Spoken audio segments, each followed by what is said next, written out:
Fifth grade ELA, text set 13, genre, or author and illustrator study, Ted and Betsy Lewin. Feel the ground tremble as dust surrounds everything you see. A swarm of horses ridden by kids as young as 7 roars across the desert, right past you. What would that be like?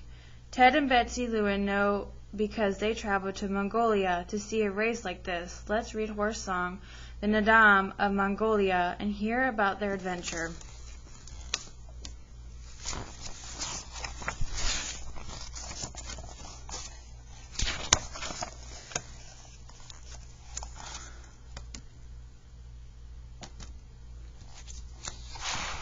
Alright, let's look at the map for a second and let's see where Mongolia is. It's kind of right above Russia and below China.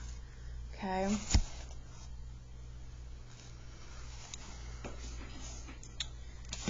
Alright.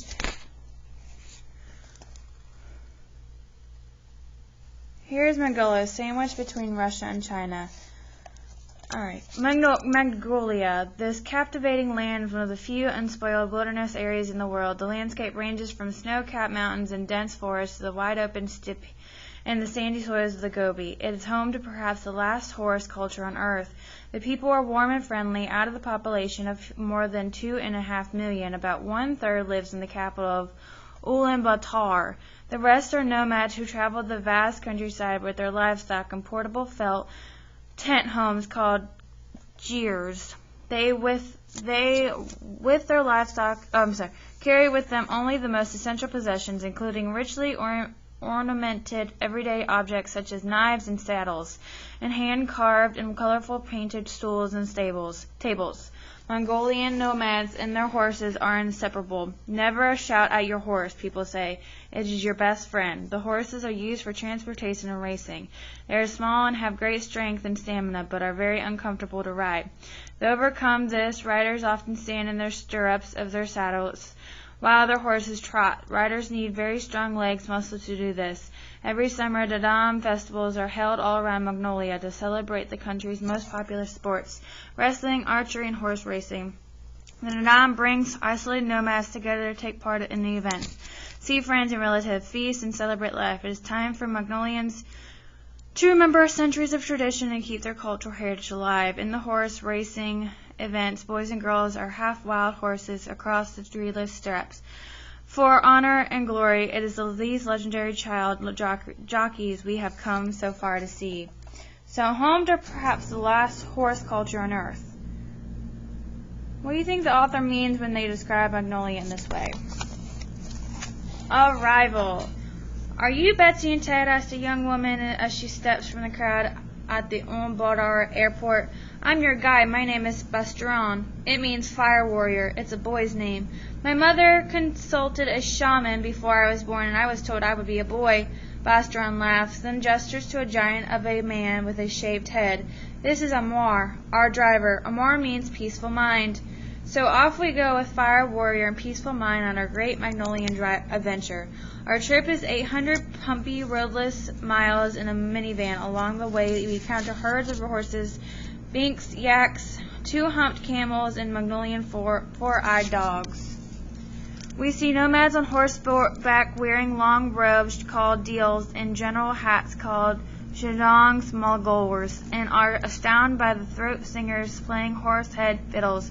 We find bones of dead horses, play dice games with sheep knuckles, and sleep in her gear camps on the Orangian steppe with crickets as big as cucumbers. We see black vultures with 10-foot wingspans. In the Gobi, we marvel at the flaming cliffs dense with dinosaur fossils. 3 days later, we finally reach our destination, the Camp of the Horse Trainers. Camp of the Horse Trainers. It is early morning on the steppe. We are awakened by mooing cows and bleating goats. As we crawl out of our little tent by the river, Amar is fetching water and Bastron is cooking breakfast. Suddenly we are surrounded by a large herd of horses that has come to the river to drink. Choo choo, Bastron yells, shooing away the horses. Shoo shoo. There is stirring in the gears of the nomad family we are visiting. Grandma and Grandpa sleep in one gear, the rest of the family in another. Fires in the stoves are stoked, and everyone is getting ready for another long day.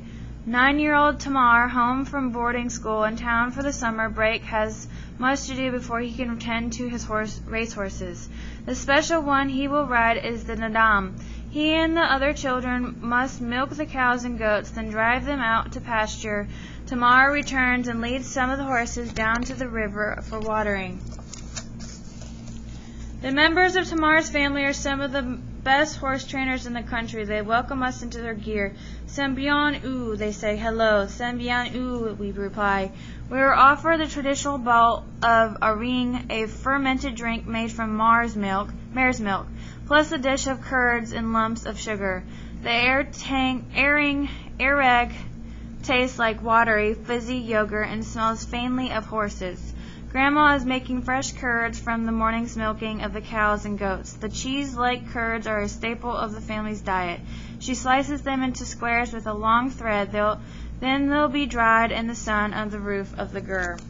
So let's discuss what we notice in this illustration and what it shows about the nomadic Mongolia's way of life. We duck out through the low doorway of the gear to watch the catching of a horse that will be used for riding. A man rides out, standing up in the stirrups. He carries a 10-foot-long pole with a rope loop called a urung. He plunges into the galloping herd, and with a lightning-quick flip of the loop, snags a horse. The rider reins in his horse, pulling the lassoed horse up short. It is then tethered as the wire, a long rope suspended like a clothesline between two poles. The rider heads out into the herd again. This time the horses come straight to us.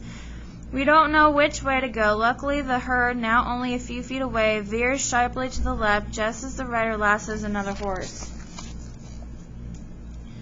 During the summer, the mares are milked every 2 hours. One of the older boys leads a foal to its mother and lets the young horse begin to nurse.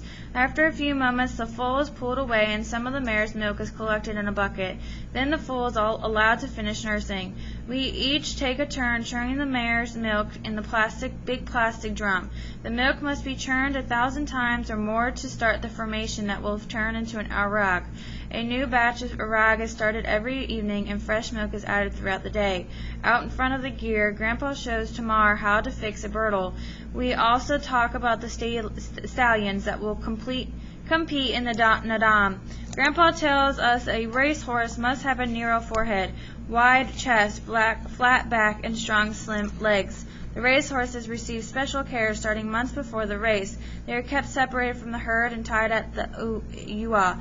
They are fed special grasses. Like boys and girls everywhere in Mongolia, Tamar dreams of bringing honor, glory, and prizes to his family by winning the big race, now only 1 week away. It's evening and time to sweat up the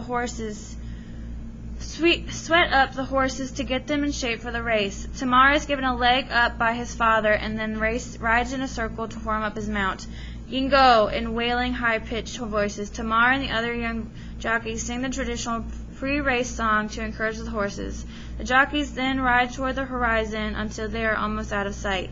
Finally, the horses turn. Grah! The jockeys scream to make their horses run faster. Grah! With their short wood and leather crops called tashars. The jockeys urge their horses to a full gallop. In a swirl of dust and thundering hooves, they race by us. Next, Near the gears, the jockeys slow their horses to a walk and cool them down. The horses are tied up and the sweat is sculpted from their coats with a long flat stick called a bashar. Then the horses are groomed and watered. At 11 o'clock at night, the sun finally sets. The stars appear. The family is snug in its gurs. Smoke drifts from the chimneys. We curl up in the sleeping bag in our tent and listen to the river. Tomorrow the cows and goats must again be herded in for milking. The mares milked every 2 hours, and the racehorses sweated up and pampered. The day before. It is the night before the Nadam. The jockeys with their trainers are camped in the hot hills surrounding the town where the Nadam is being held. Tamar's father is with us in the minivan. We scan the hills looking for Tamar's camp. His father worries about his son's ability to control the stallion. Even though the name Tamar means strength, the horse goes wherever it wants, his father says. We stop at a camp to ask direction. We are welcomed by a group of men dressed in silk deals tied with long, colorful sashes. They invite us into a tiny nylon tent. There is no Ross in there, we whisper to Bustron. You must squeeze in, she replies. It's a big honor to be invited. So we squeeze in. The front opening is filled with curious onlookers. An old man offers us bowls of homemade liquor brewed from the milk of sheep and cows and goats.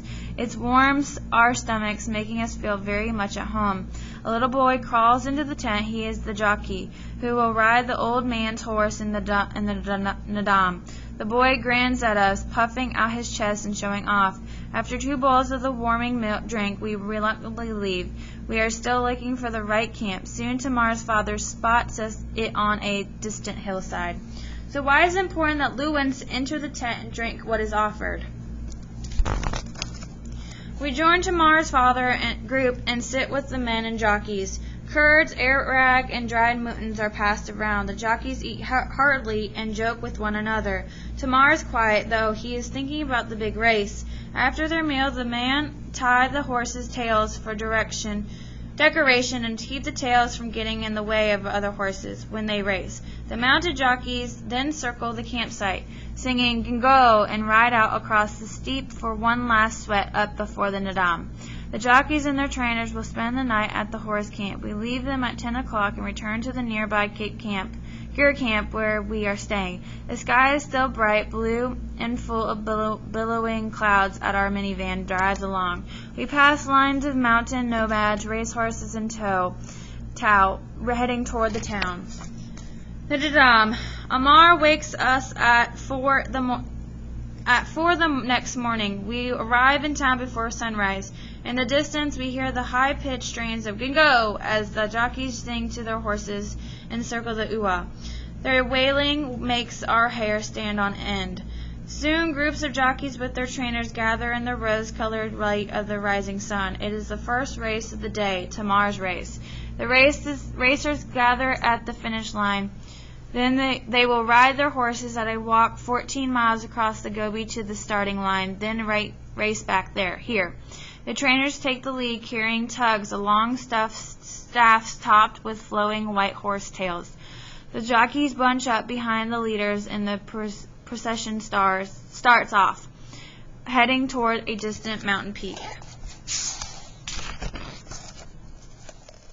A jeep flying a big Mongolian flag brings up the rear of the group. The insistent beep, beep, beep of its horn herds the horses. Bastron tells us that the man in the jeep with the bullhorn is yelling, "Keep in line, go to the left, keep up." We follow along in our minivan. The sun rises, bathing the processions of brightly costumed riders in brilliant light. The riders pass a herd of curious camels. Suddenly, one of the horses bolts toward and takes off. It's Tamar's horse. Tamar pulls on the reins, struggling to control his mount. "Keep in line," bellows the man with the bullhorn, but Tamar disappears in the dust.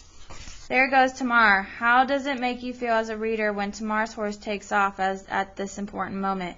How does it affect your experience of this book?